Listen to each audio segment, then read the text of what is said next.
Read too much into last night's election results.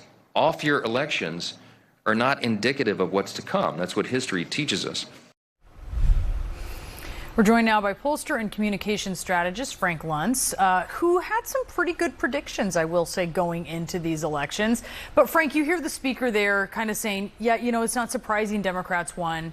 The question, though, is by how much, right? And we can look at that. That can matter. So what are you seeing? It does matter. And Democrats voted and Republicans did not. So let's start with turnout, motivation. When you've got the presidency, the House, the Senate, you're pretty happy. And so you don't see any reason to participate. When you don't have any of those and you feel like your voice doesn't matter, you are absolutely going to go to the polls.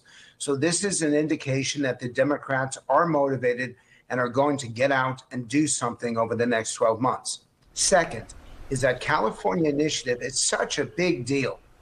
In fact, you have to say at this point, because that'll be a swing of 10 seats, 5 that were Republican that'll become Democrat. That could well make the difference in the majority 1 year from now, and it completely blunts everything that Texas did to redraw the lines. And third, it is very clear, and it's not inflation, it is affordability. It is very clear that the public's challenge, that affordability in housing, healthcare, food, and fuel is essential in this election, in this environment, and the public is voting for candidates that they think will make life more affordable. I think that's so interesting that you bring that up, because these candidates in these big 3 races were very different, right? They were different in their personal ideology between New York City, Democratic Socialist, and what you're seeing in Jersey and Virginia, more moderate Democrats with national security military profiles. And yet they focused on that affordability message. What does that tell Democrats and Republicans going into the midterms? Well, let's look back for 1 second. It explains why Trump was able to come back and do exceedingly well back in 2024, because the Democrats did not address affordability. And now the president made promises. Now he has to keep them. And so the prices of bread, the prices of milk, the price of an automobile and a home, and finally, the price of health care really does matter to the average voter. And the Democrats have started to discover that their silence a year ago hurt them. And now they're boasting of what they're going to do to make everything more affordable, particularly New York City. Those are pretty big promises to make. They're going to have a challenge to keep them. But make no mistake, how much you pay at the cash register is going to determine who you vote for in these elections.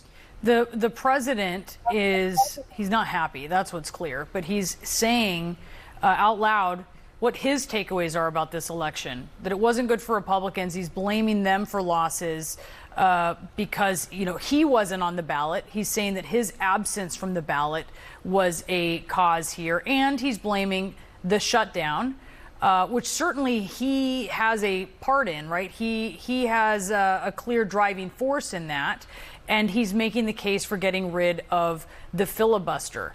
That argument, as he is now going to be discussing with Republican lawmakers about a political way forward, are his takeaways sound? Are they based, do you think, in fact for how they should be moving the Republicans towards the midterms?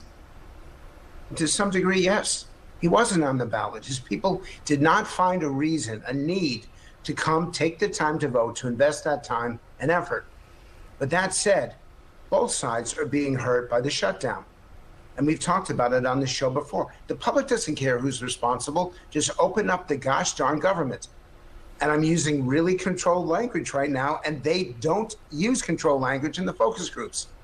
I can repeat to you what the American people say. We cannot air this on CNN. But the people in Washington who watch this program need to understand that the public is fed up with this. And the idea that people will not get food stamps, that our men and women in uniform will not get paid, that the civilians who work for the Defense Department haven't been paid for weeks, air traffic controllers, and the list goes on and on. The public has had enough of this.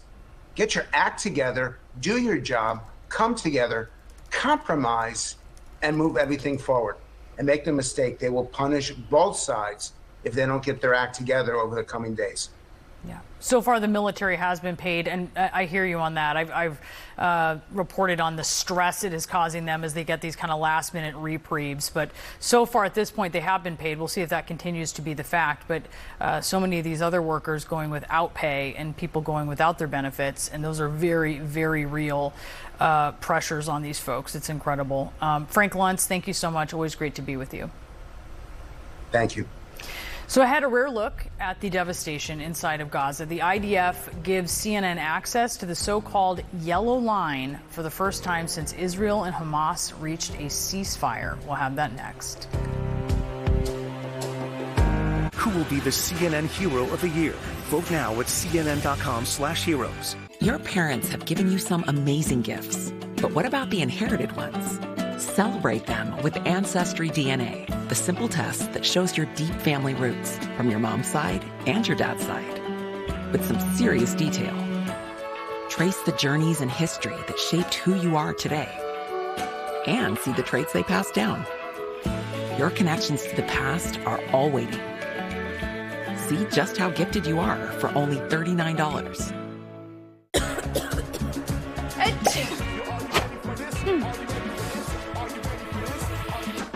Alka-Seltzer